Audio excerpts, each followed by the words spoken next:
Hey Internet, it's RJ. Welcome back. Thanks for tuning into this show today. Now today is Sunday, so you know what that means. We're going around the net with all the news you can use in the week that was in credit and finance.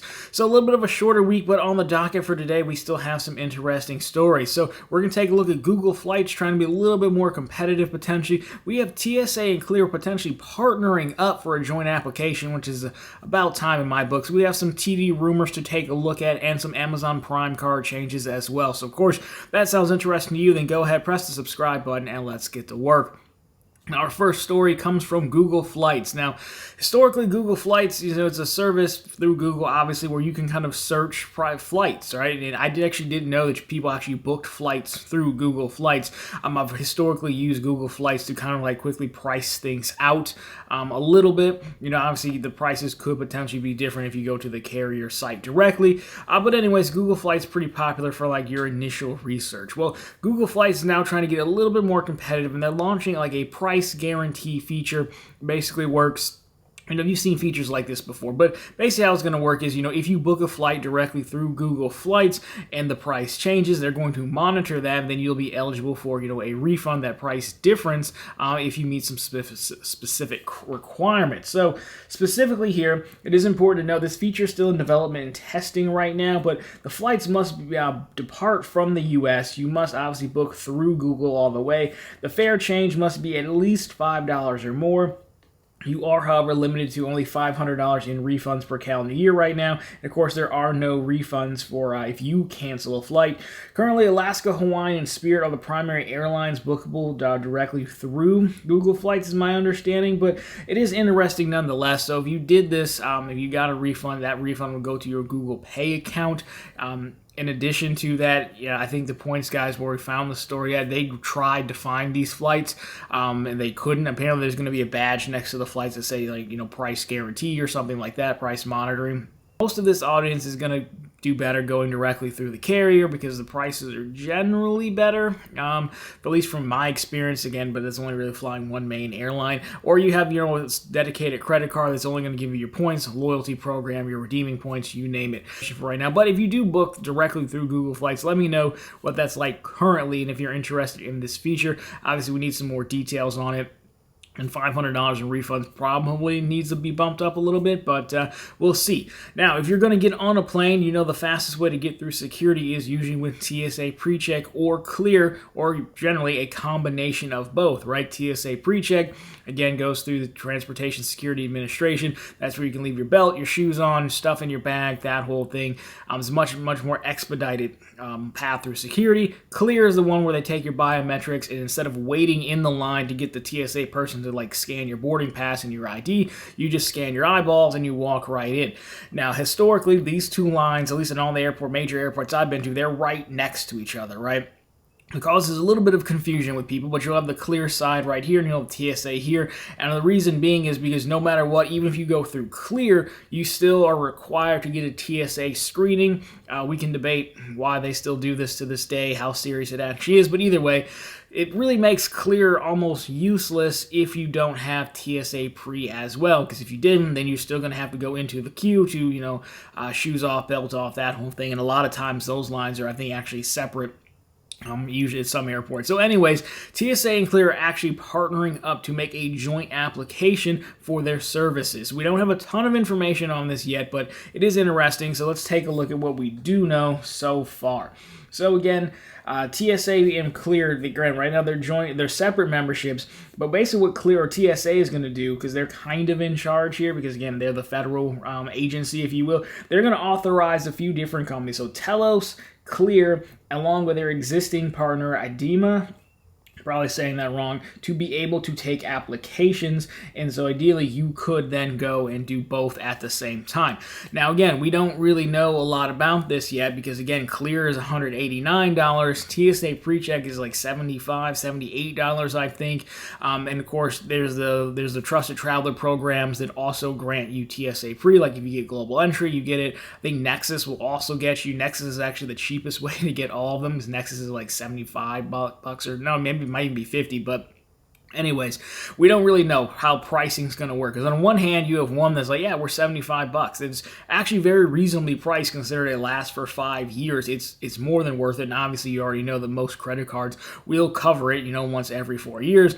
Versus Clear, which can be covered by some credit cards, namely in the Amex space, but considerably more expensive, and you do have to renew every year. So how will all of that work together? How will they incorporate it in? Again, if you were going to do global entry and renew that way, can they also support that? We don't know. A lot of details to be worked out still, but the fact that they're even having these conversations is a win, because again, you basically need to have both of them. So if you rolled both of them, I mean, if you could say under global entry for $100 and you get everything plus Clear, I mean, that's a game changer. Honestly, if you want to say underneath Clear for maybe $189, you got everything, I think that would be pretty good. Still think Clear's a little overpriced given its network and where it's at, but again, more details to come, but I am glad to see that taking place now. So we have another story here about a bank we don't talk about often. That is TD Bank. Now this comes from the internet's own credit shifu, or Ben Hedges. I'm sorry, he's always going to be the credit shifu to me. I can't, I've been watching him for years, so he's always going to be the credit shifu to me. But anyways, apparently TD Bank is just as bad, if not worse, at securing their own documents as all of our U.S. presidents are. That was a bipartisan joke, so no one can really get mad because everyone's at fault here. But anyways, credit shifu Ben Hedges got a document from TD Bank that says, or from a source, not TD Bank, that says they are going to come out with some new cards, or some new card changes. So it's a light week. Let's take a look at it anyways. So here you have it. They're going to be rearranging some of their cards. So they have the TD Clear, which is going to be a Visa Platinum, which again, as he noted in his video, they don't really use the nomenclature of Visa Platinum anymore. But the interesting things here we'll call out is that, number one, one of the cards is switching to like an actual monthly fee instead of an annual fee, which, I don't know, it just seems like a play on words. However, if you go down to the bottom, they both don't have balance transfer fees, which means I wouldn't necessarily write them off if you needed to do a balance transfer. Usually balance transfer cards charge 3%, so having options out there with no balance transfer fee could be interesting. There's also the FlexPay card coming that does have a balance transfer fee, but they actually allow you to miss like one payment per year and it'll be fine, which is again not something we root for, but there's an option there, I guess. I wouldn't look too much more into that, but as we start to see other, I guess, alternative methods for approval and lending, I do wonder if we'll see some lending standards sort of lighten up like this card, for example. And then the other one is that the TD Cash card will now allow you to pick your 3% category. So it's kind of going to be like that Bank of America customized cash card or the 321 card. And then the TD Double Up card as well no longer requires a bank account, I believe, to have to get that 2%. So there you are. Those are potential cards coming out next month. So, I mean, if that many cards come out and they change, and I'll probably refresh the TD Bank video we did way back in the day. So overall, though, I mean, I think they're nice changes. They're more so interesting changes.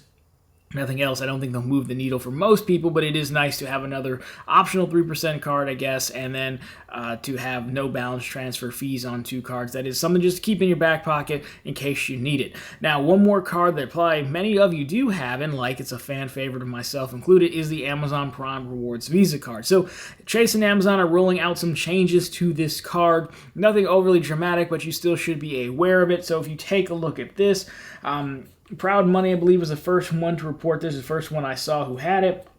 But you're still going to get the 5% back at Amazon and Whole Foods Markets. Now, the new benefit is going to be 5% back on purchases made through the Chase Travel Portal. And then you're still going to get the 2% back at restaurants and gas stations. Your new benefit is going to be 2% back on local transit commuting, including ride shares. Of course, 1% back on everything else. So basically, you swap in ride shares and commuting in place of drugstores.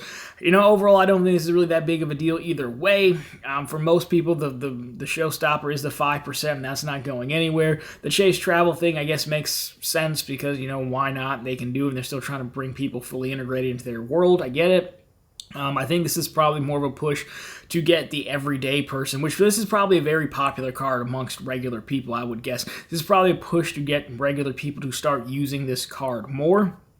I wouldn't be surprised if this was part of the Amazon Chase renegotiations, right? When they obviously, I don't know who pays that 5%. It might be Chase, but they want to make more on swipe fees, potentially get people to continue to use this card versus just leave it in your drawer. I mean, even my mom has this card. She's had it forever, and even she, who's not a credit card person at all, the least bit just has like one or two. Still, conceptually is like, hey, I just leave my Amazon card here and leave it in my Amazon account. I don't use it for anything else, right? So it's not that big of a leap that people with this card wouldn't be using it even with the old drugstore categories. I think this is just a nice little refresh potentially to go out, send some reminder emails to folks, and then get them to use this card elsewhere. So no big changes there, but you should still be aware of it. It's still a card on my list, obviously just for the 5% at Amazon. So that is the news for this week. We finished early. Let's plug something. The Credit Card Madness Tournament, the channel's credit card tournament we do every single year. We have exactly one video left. We are in the championship matchup between the American Express Gold card and the Capital One Venture X card. I kid you not. I sat down to tape this thing because I thought, I could probably, get ready to make the final championship video that's going to come out this Tuesday if you're watching this live. It is 100% deadlocked, 50-50 split right now with about 380-something votes. So I will link that video down below in the description.